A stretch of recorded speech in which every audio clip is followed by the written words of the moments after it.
right, well, I got this Specialized Diverge E5 $1,300 gravel bike to be my bike down here at the shop so that I can go riding on the trails and I'm not having to bring my my other Diverge Carbon Expert or something like that, I think is what it's called, down from College Station.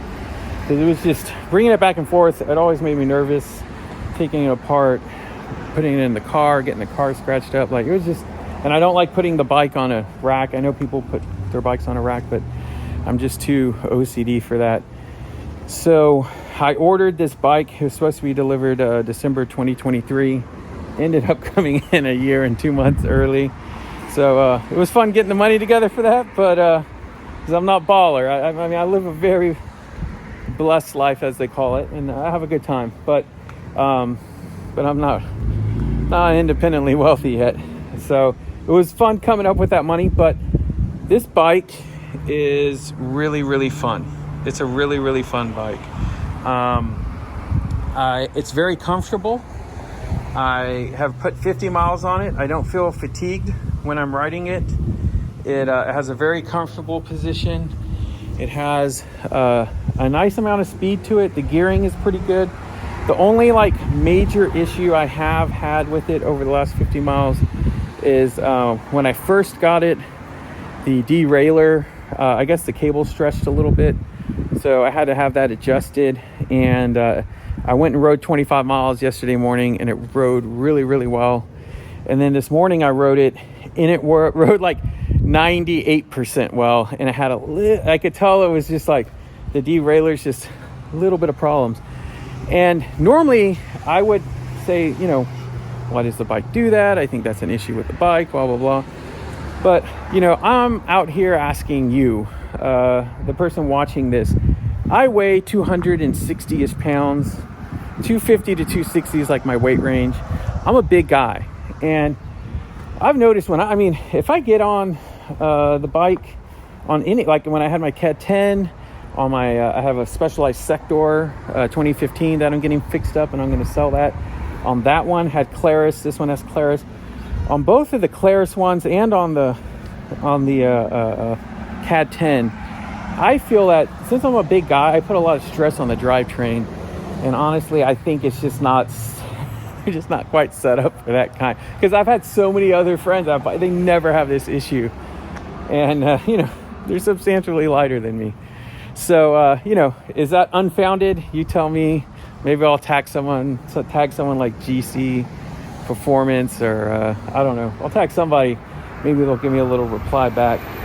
But on that note of having some heft like I do, one of the other things is that I feel like this Diverge series is like the bike for the big guy, or for a smaller rider who just wants supreme comfort, because these bikes are just so comfortable to ride on trails, not like gravel trails, but just going out on city trails, city streets, badly paved streets, and you just can ride on it all day, every day. Just, it's not beating you up. I don't get saddle sores. I don't, barely get jolted. On this bike, I did get to ride on roads that I've ridden with my higher level Diverge, and yes, the Diverge definitely, the higher end one dampens better than this one does, but this one dampens way better than a road bike that I would typically be on. And I like that for someone that's a casual rider. And I think that's the other thing. I'm an anthropologist at heart, and I study people and culture and cultural practices. And one of the things I noticed about cycling is that it's very analogous to cars and car performance. And I studied online, offline automotive culture in Central Texas for my PhD, and online and offline street racing, road racing, drag racing, high-end automotive shops. And I just always found that people wanted the Ferrari, but if you actually drive a Ferrari on regular streets, it just beats you up. And if you drive it like that every day, all day, it just keeps beating you up and beating you up. And so people tend to end up with Porsche 911s because Porsche 911s have these really comfortable suspensions, and they can be daily driven and are comfortable to drive around, and they don't have this fatiguing feel to it for hours on end. And then people like Porsche files that know more than Porsche tend to just start upgrading and adding these shocks and that, and they basically make it into an uncomfortable Ferrari race car. And then they don't drive it less and less, and they look at it more and more. And so I feel like with the Diverge, it's very much a bike where you ride it. You know, you don't just have to look at it. You don't just talk about it. You don't talk about, you know, well, if I go do this crit ride, or if I go do these, you know, long rides where we torture ourselves and are beat up and hurt afterwards and everybody's like miserable. You know, this is the kind of bike that just lets you go and ride. And I think that's really undervalued in terms of marketing, because one of the things I noticed about bikes, just like in cars, is that that's boring. It's boring to say that, and it's lame as a cyclist to admit that. But I'm boring and lame. I want things that really perform in the real world. And I don't want things that are cool on paper, but when I actually ride it, it doesn't hold up to what I'm doing with it. And so this bike here, to me, really upholds kind of that space where I get on it. The geometry of it is really nice, and I have just enough crouched over position to keep up with road cyclists, and just enough comfort that I'm not as fatigued as they are. And I you know, I have decent power. I'm pretty strong. When I went riding with someone who's much smaller than I am, and I mean, I kept up, and I could definitely put it down on the straightaways. I think I hit like 33 miles an hour on this at one point, and it felt pretty good. It felt pretty together. I mean, I had a Millennium Falcon moment where I was like, you just got this bike, you're gonna go 30 plus miles an hour on it without a full shakedown, but it worked out. It's here, and it felt good enough. But on the other Diverge I have, you know, it's just a whole other ball game. It's just really smooth, compliant, and this one is more lively, nimble. To me, it is more like a sport. It's more sporty because of the fact that it's an aluminum frame, has aluminum seat posts. You know, doesn't have all the carbon flex that's built into the other one that I have. That has, it's light and stuff, but the carbon has a feel to, at least from my observation, has a feel to it when you ride it, that it has a different kind of give. So it's like really stiff, but it has just a little bit of elasticity to it that's different than when you ride a metal bike. From my observations, I mean, I've owned maybe 4 bikes, so I'm not an expert. This is just all my anecdotal observations. I'm not saying I'm an expert. I'm just saying I'm a 260-pound guy that rides between 50 and 100 miles a week, and but I ride all the time, and I ride both on the trainer and I ride outside. And this bike, to me, for $1,300 is just amazing. It is a great bike, and the color's great. I know I keep going on about the color, but color to me is really important. I'm all about, like, I can get a little hippie. I'm all about like energy and flow and feel, and this color is just, it makes me happy to see it. I like taking photos of it. My other bike is cool. It has this like really dark blue tone to it that when you put in the sun, it like really shines. But this color is so crisp and neat. The other thing that this bike could use a little tweak on are the brakes. I've usually had clenchers, and then when I got my other Diverge, it has some, I believe, SRAM brakes.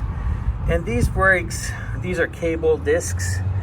And the first time I used them, I was like, whoa, I am going to have to relearn how to brake, because they took a lot more input to get going. And they've kind of bedded and broken in over the past 50 miles, and I've definitely gotten used to them. But I think if there was one thing, I would upgrade even before the derailleur on the back are the brakes. But as is, I mean, I can just keep riding this, but I'm fine. I'm fine with it as is. I can just keep riding. I'll get the rear derailleur tweaked a little bit more. But yeah, it's really cool. And for those who are like, hey, Joe, it's real easy to work on your bike. You should just learn how to do it. Maybe I should. But I like taking it to bicycle heaven and just saying, here, I've got so much stuff going on in my life. I mean, I changed my car's oil. I work on my cars.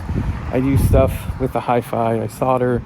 I could work on the bike, but it's just one more thing because I work every day, Monday through Sunday. I'm here at our shop here on Sunday, gonna be running it and selling hi-fi.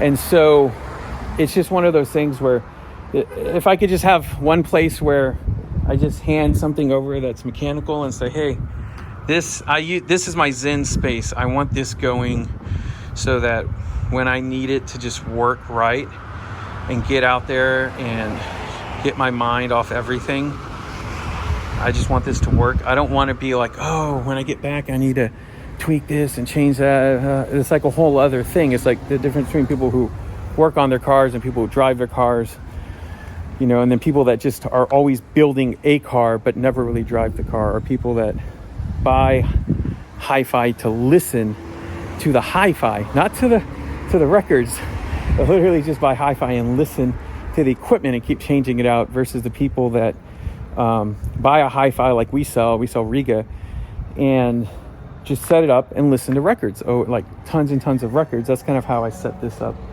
And so yeah, it's like people that don't want to change their cartridges on their turntables.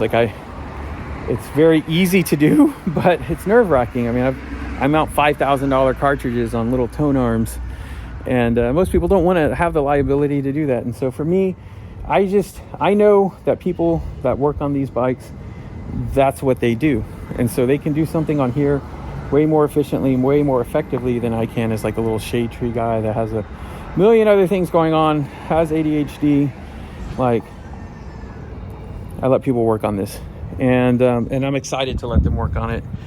And this bike, like I said, is just something that I'm really excited came in early, and I can't wait to put more miles on it on the weekends when I'm here. So stay tuned for more. If you have questions, comments, insights into any of the questions I had about like being heavy and kind of how that plays a different role. Like another example of that is I went up years ago, I went on a real gravel ride. It was 56 miles.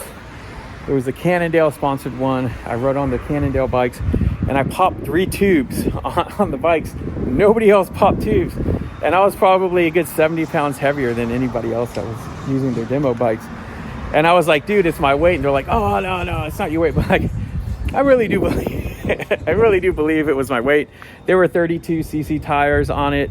And, or no, they were 28s actually. There were 28s on the, so I just, I think being a bigger person and being that the marketing is towards these like prototypical, really thin, small riders. Just, I feel like the Diverge is kind of like the bike that, yes, a small fit rider can ride, but like a bigger person really can get on this frame and have a good time. I don't know what their upper limit is, but that might be something for me to search out. Anyways, hope you all enjoyed this video. Leave some comments, like, subscribe. I make really random videos. You'll see I did a video about my other bike and a check-in on that because I've now had it for a year. So stay tuned for that as well. And then I have a video from, I guess, a year ago when I compared my CAD 10 to my Specialized Diverge Carbon Expert or whatever it's called back then. So I'll leave that as a title card here, and y'all can check that out. Take it easy.